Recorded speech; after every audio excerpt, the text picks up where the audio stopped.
Nah, makanya surat Ad-Duha ini nanti ada sababun nuzulnya. Jadi dalam satu riwayat dikatakan Nabi Muhammad Shallallahu Alaihi Wasallam mengadu kepada Allah Subhanahu Wa Taala dan saking beratnya kondisi yang beliau hadapi, ya karena wahyu itu tidak kunjung turun, ya sampai 2 malam atau 3 malam itu sampai beliau tidak sanggup untuk melaksanakan sholat malam, ya dan terus mengadu kepada Allah Subhanahu Wa Taala, maka ada salah seorang wanita Quraisy yang mengatakan tidaklah kamu wahai Muhammad ya kecuali sudah ditinggalkan oleh setanmu. Dan nanti di riwayat yang lain dikatakan yang mengatakan itu adalah Ummu Jamil, ya istrinya Abu Lahab. Kemudian nanti di riwayat yang lain dikatakan wahyu tidak turun kepada Nabi Muhammad Shallallahu Alaihi Wasallam selama kurang lebih 15 hari, ya sehingga kemudian ya beliau merasa berat ya ketika tidak turun wahyu itu, karena ini bagian dari ketersambungan beliau ya dengan Allah Subhanahu Wa Taala, ingin selalu dekat dengan Allah dan terus tersambung dengan kalam-kalamnya ya dengan wahyu-wahyunya. Ketika ya ternyata waktu yang cukup panjang tidak Allah turunkan, nah maka beliau merasa berat sehingga orang-orang Quraisy mengatakan ya tidaklah kamu Muhammad kecuali sudah ditinggalkan oleh setanmu itu. Nah sehingga semakin menambah berat hati Nabi Muhammad Shallallahu Alaihi Wasallam, ya sehingga Allah Subhanahu Wa Taala kemudian menghibur dengan menurunkan surat Ad-Duha. Ya, jadi semahal itu waktu bagi Nabi Muhammad Shallallahu Alaihi Wasallam untuk bisa selalu dekat dengan Allah Subhanahu Wa Taala, maka ya ketika wahyu tidak turun itu seakan jauh beliau ya dari Allah Subhanahu Wa Taala, dan itu memberatkan hati beliau.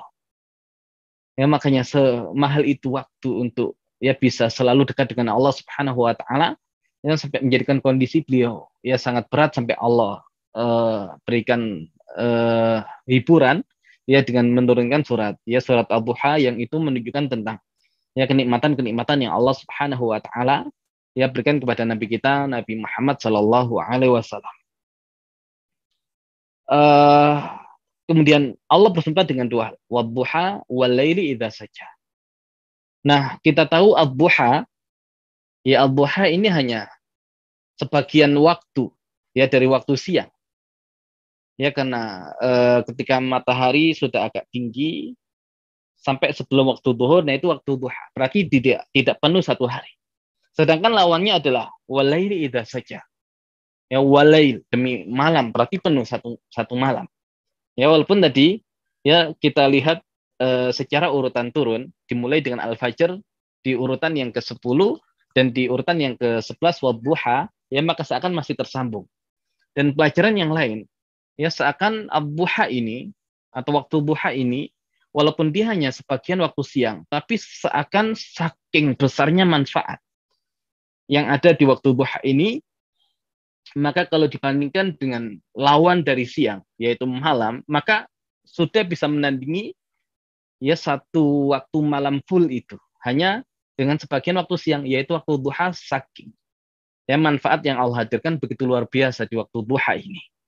Ya di waktu duha ini, dan ya silakan ya dikeluarkan semua kenikmatan-kenikmatan yang bisa kita hadirkan dari waktu duha yang Allah Subhanahu Wa Taala ya berikan kepada kita. Nah, baru kemudian isi sumpahnya ma wadda'aka rabbuka wa ma qala. Ma wadda'aka rabbuka wa ma qala. Tuhanmu tidak meninggalkan engkau Muhammad dan tidak pula membencimu. Nah, itu terjemahannya. Ya, itu terjemahannya. Nanti kalau kita berbicara tentang sumpah tadi, ya sumpah itu nanti ada beberapa komponen, beberapa rukun. Ya ada al-muqsam bihi. Al-muqsam bihi itu adalah objek yang digunakan untuk bersumpah. Yang dalam hal ini dari waktu duha dan waktu malam. Itu al-muqsam bihi, objek yang digunakan untuk sumpah. Kemudian al-muqsim. Al-muqsim itu yang bersumpah. Yang dalam hal ini yang bersumpah adalah Allah Subhanahu Wa Taala.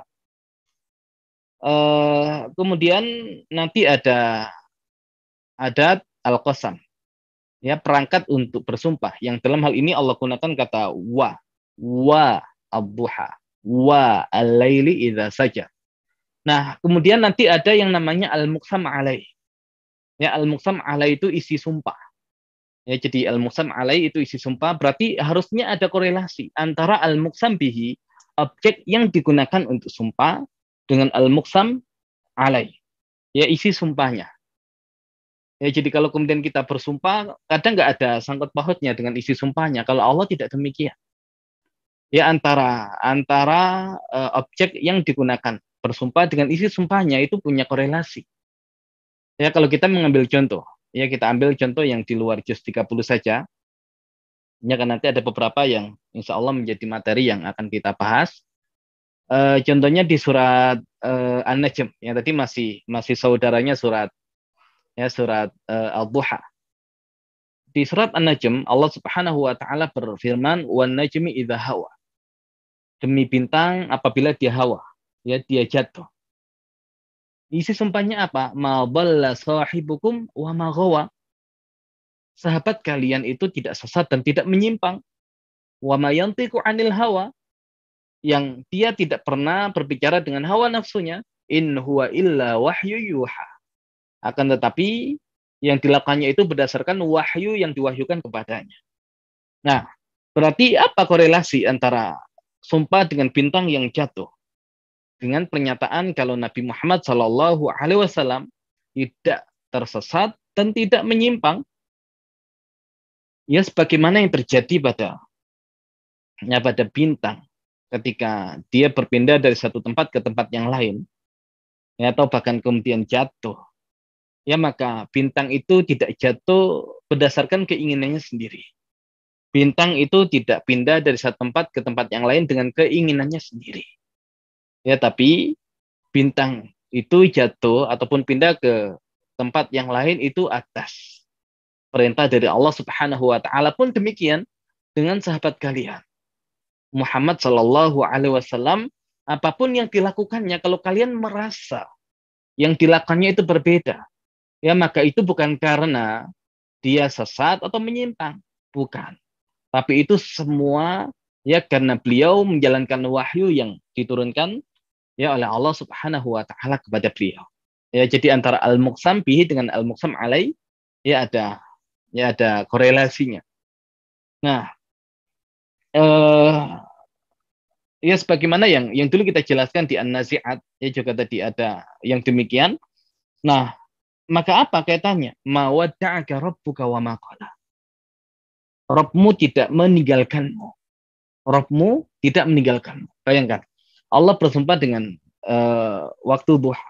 Di mana waktu duha ini sebetulnya mewakili waktu siang secara penuh. Tapi saking waktu duha ini punya manfaat dan keistimewaan yang luar biasa, maka dia digunakan untuk mewakili waktu siang secara khusus, menggunakan waktu duha. Kemudian malam, berarti dia malam secara penuh. Tapi intinya, di sini Allah bersumpah dengan waktu siang dan waktu malam. Penuh. Ya, di mana isi sumpahnya, ma wadda'aka rabbuka. Rabbmu, Muhammad, tidak pernah meninggalkanmu. Ya, jadi tidak di waktu siang, tidak di waktu malam, tidak sedetik pun. Ya, Rabbmu meninggalkanmu, Muhammad. Ya, jadi Rabbmu selalu bersamamu, Muhammad. Ya, jadi ini sebuah hiburan yang luar biasa dari Allah Subhanahu wa taala. Jadi jangan pernah kemudian ya percaya dan bahkan terpengaruh dengan omongan-omongan orang ya kalau Allah Subhanahu wa taala telah meninggalkan. Tidak. Ya, bahkan tidak di waktu siang, tidak di waktu malam, ya Allah selalu bersama.